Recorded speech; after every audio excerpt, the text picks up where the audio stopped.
Imagine being a space marine, one of the Emperor's angels of death, armored in ceramite, carrying centuries of honor, and feared across the galaxy. Now imagine that the Imperium does not come to kill you. No fleet arrives. No bolters fire. No accusations of chaos are spoken.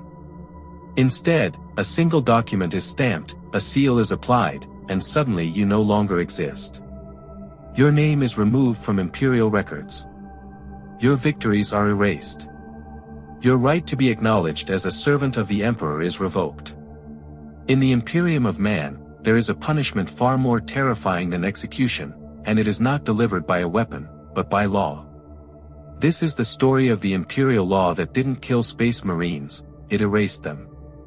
The Imperium of man is not held together by faith alone, nor by the endless wars fought in the Emperor's name. It survives through control, obedience, and an unimaginable weight of bureaucracy. Every world, every regiment, every space marine chapter exists because the Imperium recognizes them on paper. And that recognition can be taken away.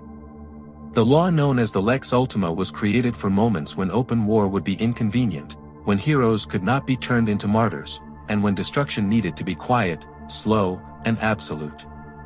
Lex Ultima does not order executions or exile. It does something far worse, it removes legal existence itself. Supply lines vanish, gene seed tithes are suspended, charters are revoked, and allies are forbidden from offering aid.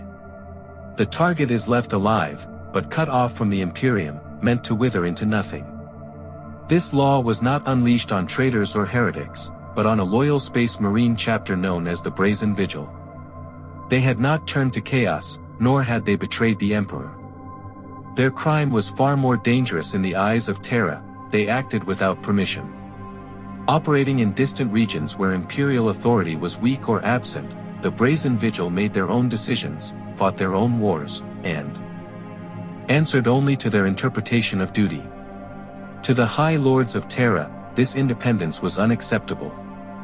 Rather than risk civil war by sending armies against them, the Imperium chose a cleaner solution.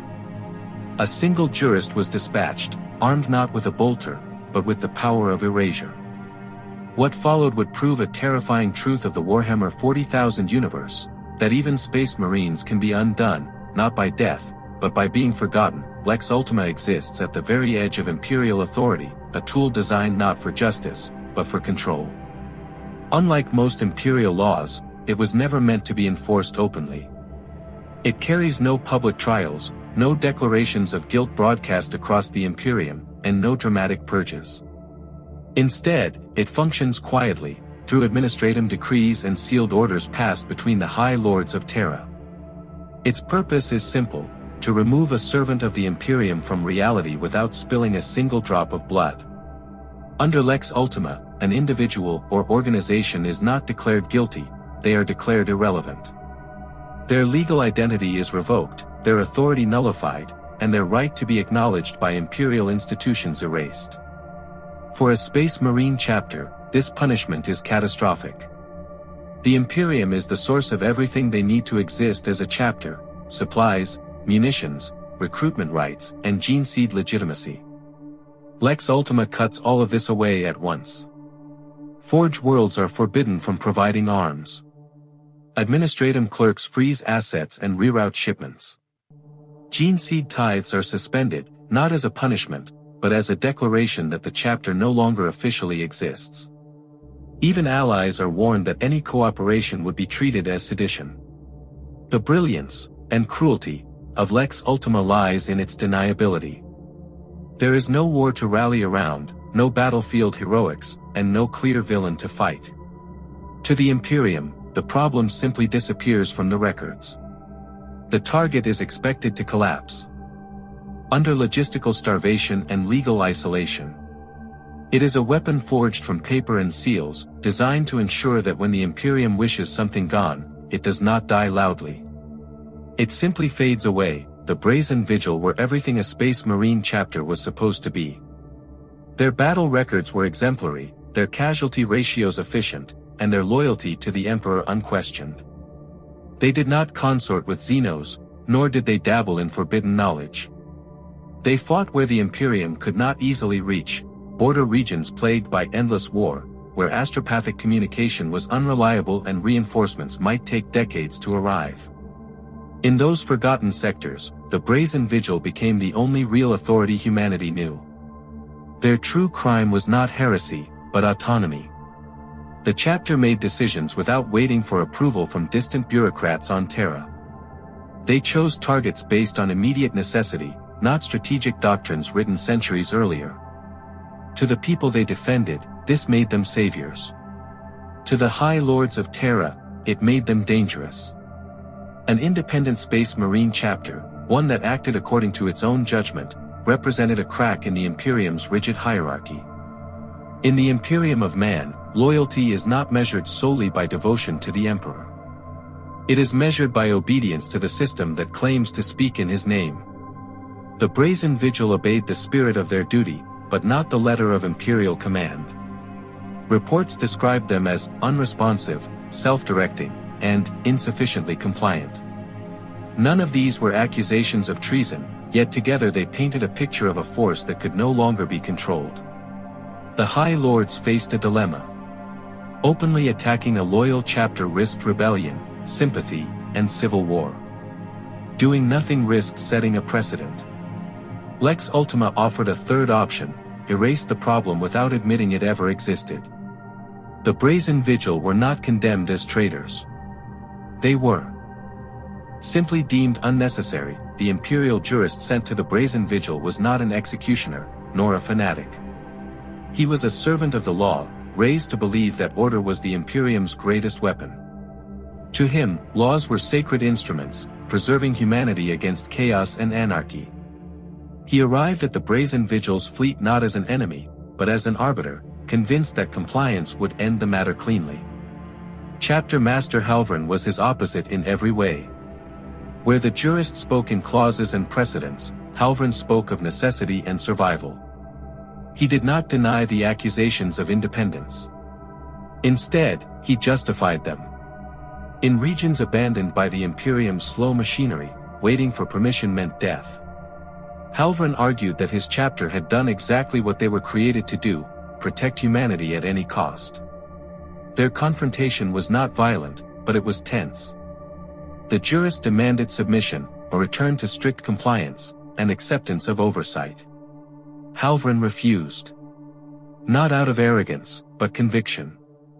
He acknowledged the Imperium's authority, yet rejected the idea that distant administrators understood the reality of the wars his warriors fought. To Halvran, obedience that led to human extinction was not loyalty, it was failure. For the jurist, this refusal was deeply unsettling. He realized that he was facing warriors who could not be threatened with death, nor bribed with recognition. They believed their duty transcended imperial paperwork.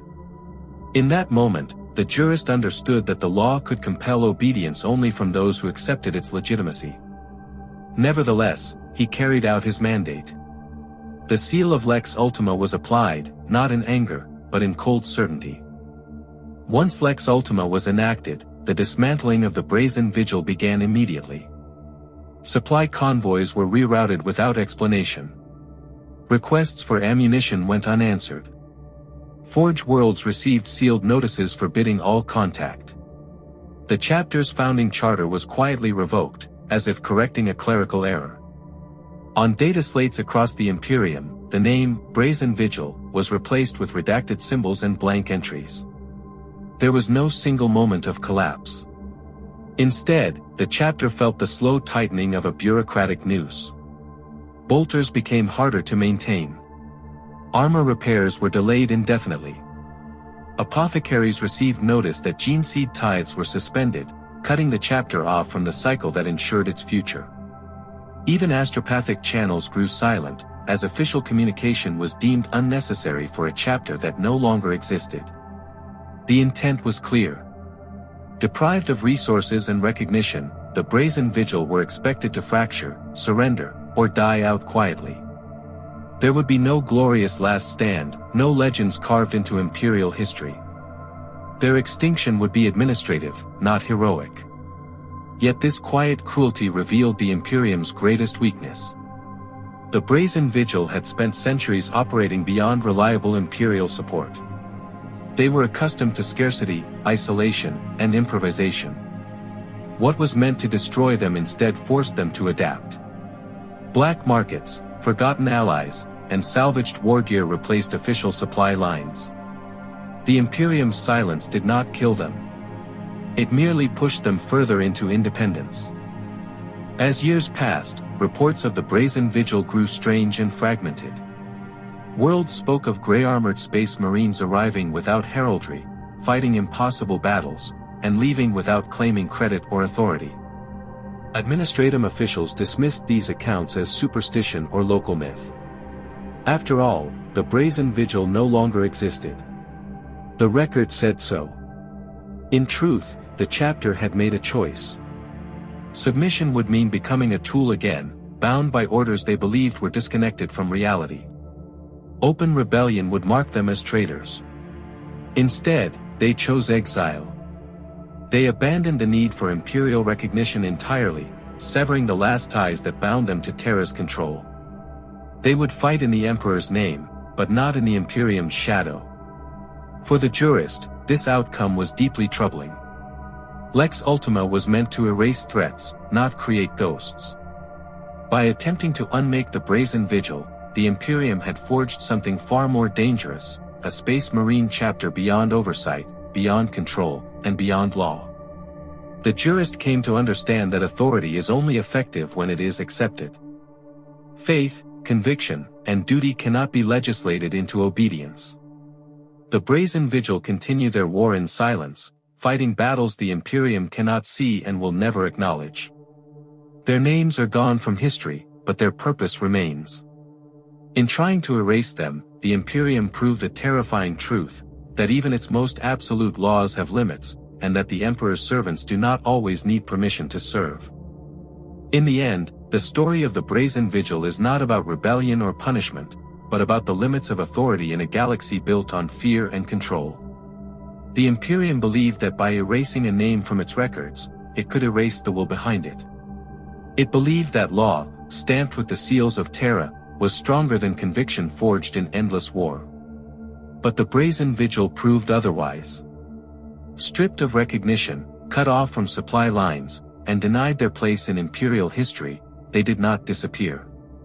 They adapted, endured, and chose a path that the Imperium could neither command nor fully understand.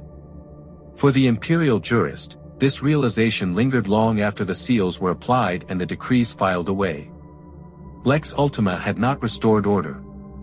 It had exposed a flaw at the heart of Imperial power. Law can command obedience, but only from those who accept its authority.